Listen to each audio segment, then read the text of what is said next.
people, when they encounter Dugin's theory or decoloniality theory, they often say this is just another form of lazy postmodernist relativism. And I think that that is unfair, because in fact it's something very much worse. Postmodernism and postcolonialism, yes, they give us forms of relativism, but it's usually a discourse relativism. The idea that the truth of a statement or a belief is relative to the epistemic system within which it occurs. But Dugin and Lobu-Gasheni and Mignolo and Maldonado-Torres, they go further, and they say truth is not relative ultimately to epistemic systems or epistemes, but rather to the ethnos for which that episteme is proper. So this is a form of ethno-relativism as opposed to discourse relativism.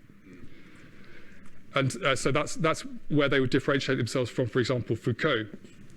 Second point, epistemic ethno-nationalism in the forms that we've looked at it tries to have its cake and eat it. It doesn't abandon meta-narratives like Jean-François Lyotard in his famous postmodernist tract. Because what do Dugin and what do decoloniality theory tell us?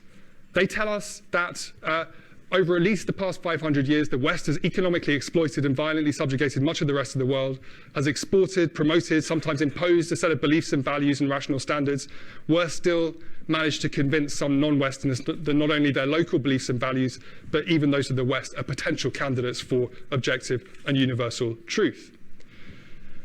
Both theoretical approaches, it's hard to deny, present us with a grand narrative of world history of the last 500 years, which they present as true, as objectively true, as universally true. We're entitled to ask, if they're allowed to make such controversial claims and tell us that they're objectively and universally true, why are we readers not allowed to do so? Why are we only allowed to have truth relative to our ethnos? Why are we only allowed to assess our beliefs and thoughts on the basis of whether they are proper to the ethnos which they tell us that we belong to? That's the second point. The third point arises from those previous two, and it is that epistemic ethno-nationalism in both its neo-traditionalist form and its decoloniality theory form is a crutch to a certain form of politics, an exclusionary identitarian politics and a politics of identity policing.